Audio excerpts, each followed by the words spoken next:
Good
morning students. आज का विचार है अनुशासन लक्ष्यों और उपलब्धि के बीच का सेतु है।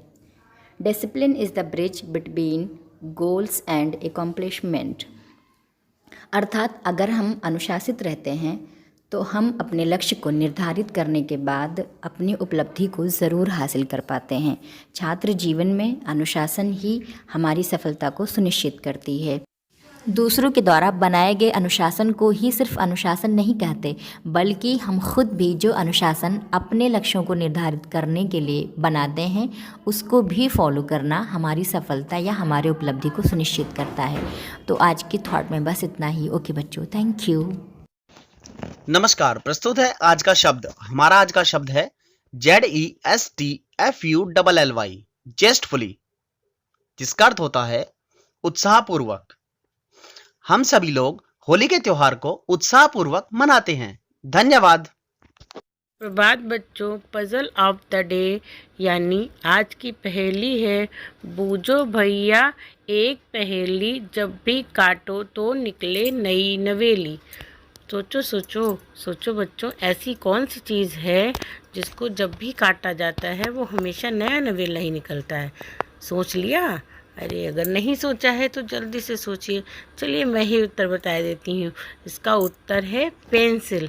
जब आप इसको छीलते हैं तो जो छिलका निकलता है और उसके अंदर से एकदम नई नोक निकलती है, तो आंसर क्या हुआ? आंसर हुआ, उत्तर हुआ पेंसिल धन्यवाद बच्चों। Good morning students. प्रस्तुत है आज का इतिहास। सन 1954 में आज ही के दिन बेल लैब्स ने न्यूयॉर्क में पहली बार सोलर बैटरी बनाने की घोषणा की थी। सन 1982 में आज ही के दिन दिल्ली में टेलीविज़न पर पहली बार रंगीन प्रसारण की शुरुआत हुई। तो आज के इतिहास में बस इतना ही। ओके बच्चों, थैंक यू। नमस्कार। स्पेशल ऑफ द डे, विश्व मलेरिया दिवस। आज के दिन इस दिवस को मनाने का उद्देश्य मलेरिया जैसे खतरनाक रोग से लोगों को जागरूक और उनकी जान की रक्षा करना है। मलेरिया एक परजीवी रोगाणु प्लाज्मोडियम से होता है जो एनाफिलीज जाति के मादा मच्छर में होते हैं। जब यह मादा मच्छर किसी व्यक्ति को काटती है तो उसके खून में मलेरिया के रोगाणु फैल जाते हैं। उसे पसीना, ठंड और कपकपी, सिर दर्द, मांसपेशियों में दर्द, थकान, जी मचलना, उल्टी, दस्त होने लगते हैं। इसका इलाज न होने पर यह जानलेवा हो सकता है। इससे बचने का उपाय यह है कि मच्छरों से बचा जाए। शिक्षक बचने के उपायों पर चर्चा करेंगे। धन्यवाद।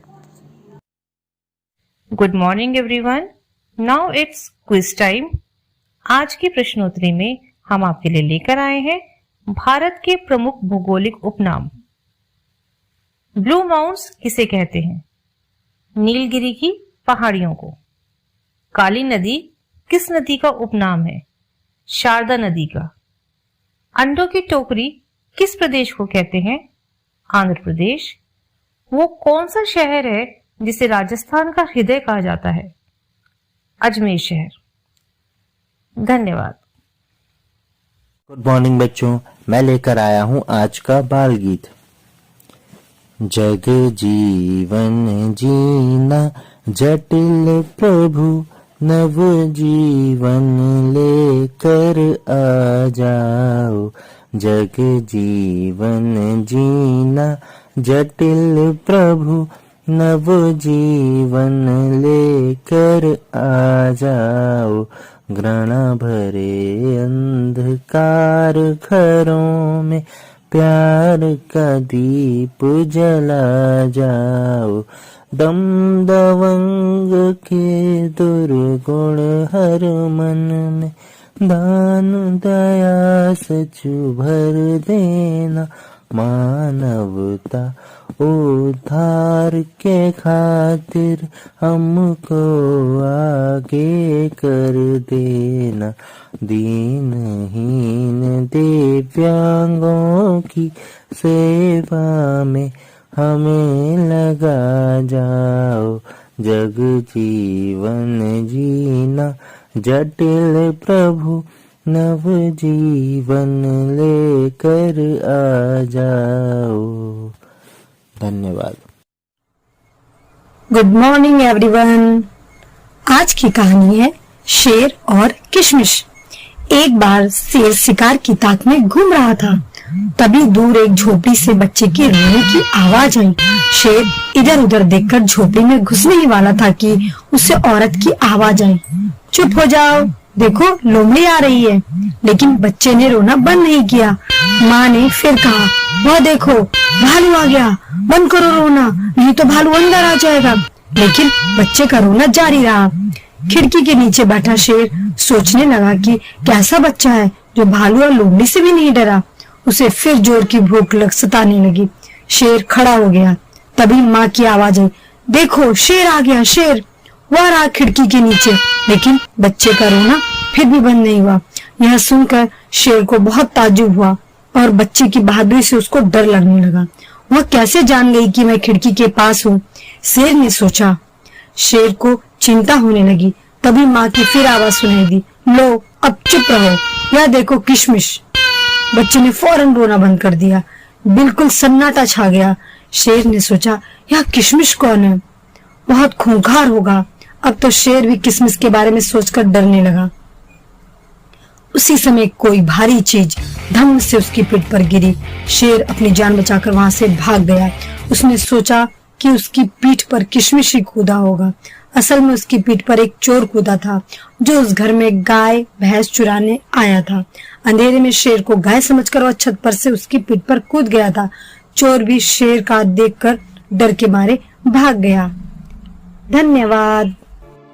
नमस्कार। आज मोटिवेट और सेल्फ का विषय है लिखना क्यों जरूरी है। आपने अक्सर सुना होगा कि लिखकर याद करोगे तो जल्दी याद हो जाएगा। हम अपने विद्यालय में बाला पेंटिंग्स करवाते हैं, बहुत सारी चीजें लिखकर टैग करते हैं, प्रेरक विचारों को दीवार पर लिखवाते हैं ताकि उनका प्रभाव ज्यादा पड़े। हम डायरी में इंपॉर्टेंट नोट्स लिखते हैं। आइए जानते हैं कि किस तरह सिर्फ कागज के एक टुकड़े पर अपने लक्ष्यों को लिख देने से उसकी उपलब्धि में एक बहुत बड़ा अंतर आ जाता है। जब हम चीजों को लिखते हैं तो दो स्तरों पर उसका प्रभाव पड़ता है।